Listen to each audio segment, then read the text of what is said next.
Fluent Spanish Express Podcast, episodio número 66.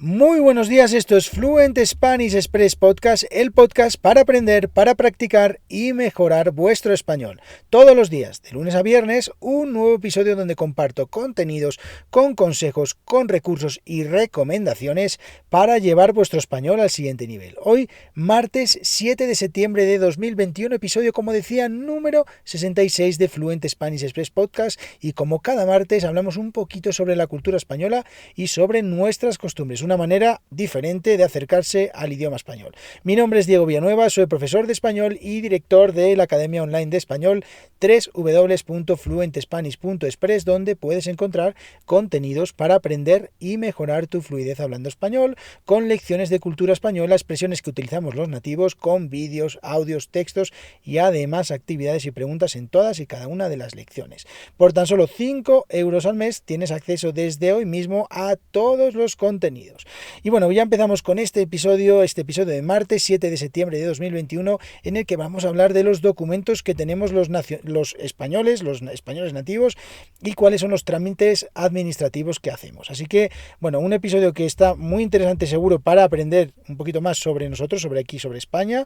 Y en España, bueno, deciros antes de nada que en España nosotros tenemos un nombre que puede ser simple o compuesto, y dos apellidos. Generalmente el primero siempre es el del padre y el segundo es el apellido de la madre, aunque desde hace algunos años se puede permutar, o sea, permutar significa cambiar el orden y poner primero el apellido de la madre y después el apellido del padre. Pero la verdad es que esta costumbre todavía se mantiene desde hace muchísimos años, de poner primero el del padre y el de la madre, y son muy pocas personas las que invierten el orden. Así que bueno, eso simplemente como curiosidad. Y también deciros que, bueno, ya sabéis que hace algunas semanas publiqué un par de episodios del podcast en el que os hablaba de los nombres más comunes en España y de los apellidos más comunes en España. Así que os dejo en las notas del programa los enlaces a estos dos episodios por si queréis echarle un vistazo. Así que bueno, ¿qué documentos utilizamos los españoles? ¿Cuáles son los documentos más importantes que utilizamos los españoles? El primero, por supuesto, es el Documento Nacional de Identidad, que nosotros llamamos DNI, el Documento Nacional de Identidad.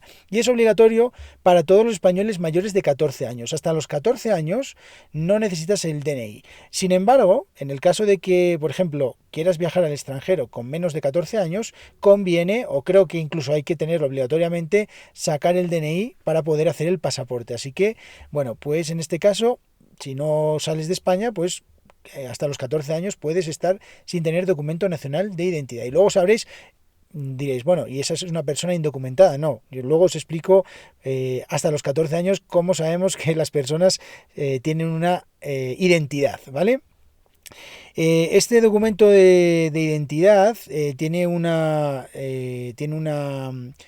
letra al final que sirve como número de identificación fiscal, el NIF, y nosotros, por ejemplo, tiene 8 números ahora mismo el DNI, y una letra al final, ¿vale?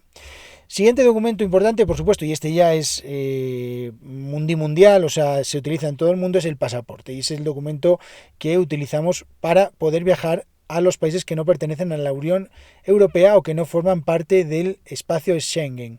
El espacio Schengen es un grupo está formado por 26 países que decidieron abrir sus fronteras de manera que se podía viajar sin necesidad de tener un pasaporte. Y esto, bueno, pues se creó en el año 1995, el acuerdo de Schengen. Así que, bueno, como ya sabéis, hay muchos países que tienen acceso a este espacio y no necesitan un pasaporte. Pero para el resto de países, nosotros en España, como en todos los lugares, necesitamos pasaporte. Además, el pasaporte español, si no me equivoco, es uno de los 3 pasaportes que más movilidad tiene. Es uno de los pasaportes que más nos permite movernos por el mundo. Uno de los más importantes del mundo. Tercer documento, otro documento muy importante, y este es os decía antes de que los menores de 14 años no necesitan documento nacional de identidad porque aparecen en el libro de familia. El libro de familia es un documento que se entrega a un matrimonio cuando se casan y en él van actualizando la información. Si van teniendo hijos, van poniendo pues la pareja, una pareja tiene un hijo, tiene otro hijo y se van añadiendo al libro de familia. Y el libro de familia es un documento que puede parecer una tontería, pero es muy interesante para algo que os voy a contar después. El certificado de nacimiento, otro documento muy interesante y muy importante que se obtiene en el registro civil, que es del Ministerio de Justicia, y es donde básicamente muestra cuándo y dónde nace alguien, pues dónde nacemos, ¿no? Qué día nacemos y dónde nacemos, ¿vale? Otro documento importante, el número de la seguridad social, y es que cada persona cuando comienza a trabajar para cotizar en la seguridad social, porque nosotros tenemos un sistema de seguridad social en el que una parte de nuestra nómina o de nuestro sueldo va a parar a la Tesorería General de la Seguridad Social, va a parar al Estado, pues necesitamos un número de seguridad social para poder estar identificados. Otro documento, el informe de vida laboral. Bueno, pues el informe de vida laboral es un documento también que se utiliza, que lo proporciona la Seguridad Social y en el que sale toda nuestra trayectoria profesional y todos los días que hemos trabajado, todos los días que hemos cotizado a la Seguridad Social. Así que ese también es muy importante. Otro, la tarjeta sanitaria. Bueno, la tarjeta sanitaria, ya sabéis que en España tenemos sanidad pública, o si no lo sabéis os lo digo, en España la sanidad es pública, todo el mundo tiene derecho a salud, a sanidad pública, a ir al médico, siempre y cuando esté empadronado en el lugar de residencia. Y bueno, pues la tarjeta sanitaria es una tarjeta que lo que te permite es poder asistir al centro de salud o a un centro de atención sin problema, sin tener que pagar nada. Así que esa es importante, la tarjeta sanitaria. Luego, más, el carnet o permiso de conducir, ¿vale? Nosotros en España utilizamos el carnet de conducir o el permiso de conducir.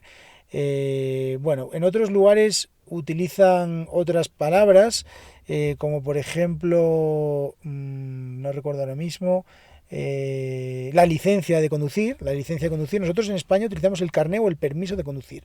Y bueno, ya sabéis que en España una persona se considera mayor de edad a partir de los 18 años, importante esto, y tenemos que hacer, para conseguir el carné de conducir, tenemos que hacer un examen teórico y un examen práctico, y además presentar un informe de actitud psicofísica, que básicamente nosotros aquí lo llamamos un examen psicotécnico, que consiste en comprobar que una persona tiene todas sus habilidades en perfecto estado, por ejemplo la vista, el oído, el equilibrio, etcétera, etcétera. Bueno, otro documento muy interesante, el certificado de empadronamiento, y esto es cuando tú estás viviendo en un domicilio, ya sea con un contrato de alquiler o con un documento de propiedad de la vivienda, pues te empadronas en ese domicilio, lo cual quiere decir que eres una persona que vive en ese domicilio. Y esto es interesante porque, por ejemplo, a la hora de pedir, no sé, cualquier ayuda o, por ejemplo, para ir a la escuela o lo que sea, pues es importante estar empadronado en un lugar, en una ciudad, para que puedas tener acceso a todo esto. Luego, ¿qué más cosas? Bueno, los DNIs, en el caso del DNI español, tiene algunos datos, como por ejemplo tiene una fotografía, por supuesto, de carnet, tiene el nombre, los apellidos, tiene la calle en la que vives, y además, como curiosidad, también tiene el nombre de tu padre y de tu madre. Entonces, o de tus progenitores, y también el lugar de nacimiento. Así que pues es como curiosidad. Y luego hay otro documento que las personas los extranjeros que quieren residir o que quieran residir en España tienen que solicitar una tarjeta, que es la tarjeta de residencia, que se llama NIE, NIE, tarjeta de residencia, que es pues te otorga el derecho a poder residir en España con una identificación. Tiene que estar autorizado por el gobierno, ¿no? Bueno, y dentro de todo esto, todos estos trámites se realizan en 3 diferentes lugares. Todo lo relacionado con el tema del libro de familia, el tema del certificado de empadronamiento, bueno, ¿qué más? El certificado de nacimiento, todo eso se realiza en el registro civil. Y el registro civil depende del Ministerio de Justicia. Normalmente en las ciudades el registro civil suele estar en el Palacio de Justicia o en el Ministerio de Justicia, donde están los juzgados. Entonces, bueno, simplemente hay. Luego, más cosas. Todo el tema del DNI, del pasaporte, todo eso se hace en el Ministerio del Interior, o sea, depende del Ministerio del Interior y se hace en las comisarías de policía, en las comisarías de policía nacional. Entonces, ahí puedes pedir tu DNI. En el caso de que quieras pedir tu tarjeta de residencia, tu NIE, debes de ir a extranjería, a la Consejería de Extranjería. Allí te proporcionan o solicitas el NIE, la tarjeta de residencia. Y luego todo lo relacionado con la salud se hace en la Consejería de Sanidad y el tema relacionado con la vida laboral o con el número de la seguridad social se hace en el edificio de la seguridad social, que es donde puedes solicitar todo esto. Más cosas curiosas sobre el tema de los trámites en España. En España los matrimonios pueden ser religiosos o civiles. Antiguamente la mayoría de las personas se casaban a través del rito o de una ceremonia religiosa. Ya sabéis que aquí en España predomina la fe católica y se hacía todo a través de una celebración religiosa que normalmente se hacía en una iglesia.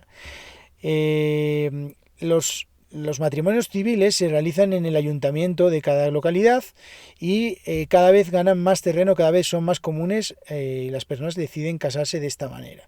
Hay otra manera bueno, no se llama matrimonio, pero es ser pareja de hecho, que es una alternativa para muchas personas que no quieren casarse, y entonces eso se hace en el registro civil. En el registro civil te registras como pareja de hecho, lo cual queda registrado que dos personas se unen, aunque no como matrimonio, pero sí como pareja, y oficialmente son una pareja. Bueno, las familias en España, como siempre, como en todos los lugares, pueden ser monoparentales, es decir, que solo hay una persona que es el padre o la madre, o familias formadas por una pareja sin hijos o con menos de 2 hijos, y luego en España tenemos una figura que es la familia numerosa, y aquí es importante, por eso os decía lo del libro de familia.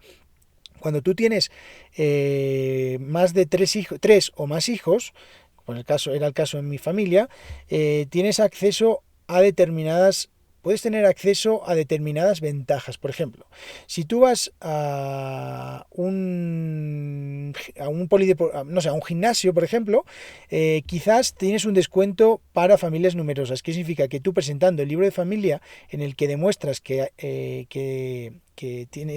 tu familia está formada por más de 3 hijos, o 3 o más hijos, perdón, puedes tener un descuento. Entonces hay determinadas cosas que puedes conseguir un descuento a través de esta figura que es la familia numerosa. Y luego, bueno, también decir más cosas que en España, desde el año 2005, desde el 2 de julio de 2005, en España se permite el matrimonio entre 2 personas del mismo sexo.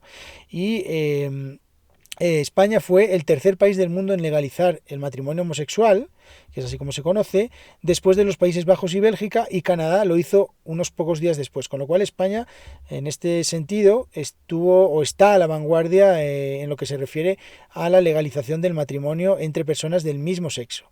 Y luego también en España está permitido el divorcio. En caso de divorcio hay que regular todo el tema de la custodia de los hijos, y también, si los hay, y también la responsabilidad económica, pero en España está permitido el divorcio. Y bueno, ya por último, los poderes públicos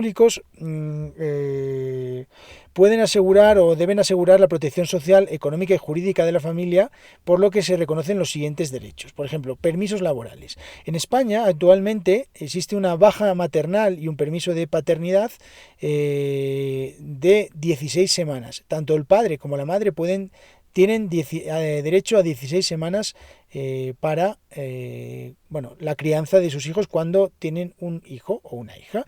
Y actualmente se está tramitando una nueva ley que es bastante probable que entre en vigor a partir del año 2022, a partir del año que viene, en el que los padres, tanto los padres como las madres, tendrán derecho a 22 semanas de permiso de paternidad y de maternidad. Y además, a las familias, como os decía anteriormente, las familias que tienen hijos tienen también a la hora de hacer la declaración de la renta, la declaración anual de la renta, tienen acceso a desgravación por hijos, por el número de hijos, con ayudas tanto nacionales como autonómicas. Esto significa que si tú tienes hijos, tienes algunas ventajas fiscales que te pueden, pues de alguna manera favorecer cuando estás haciendo la declaración de renta. Bueno, como veis, son muchos los documentos y los trámites que hacemos aquí en España, como en todos los países, pero esto es alguna de las curiosidades que tenemos aquí en España. En las notas del programa tenéis todos estos datos que acabo de deciros, y también, bueno, pues ya sabéis que podéis acceder a toda la escaleta, a todos estos datos del programa, si os suscribís a las lecciones de la academia. Así que, bueno, ya sabéis, muchísimas gracias a todos por vuestras valoraciones de 5 estrellas en iTunes, por seguir el podcast y sobre todo por suscribiros a las lecciones en www.fluentespanish.express. Ya sabéis que por tan solo 5 euros tenéis acceso desde el primer día a todos los contenidos. Así que muchas gracias a todos, y mañana miércoles, como siempre, un episodio en el que os voy a dar algunas recomendaciones que estoy seguro que os van a ayudar a practicar y a mejorar vuestro español. Así que nos vemos mañana, que tengáis muy buen día. Adiós.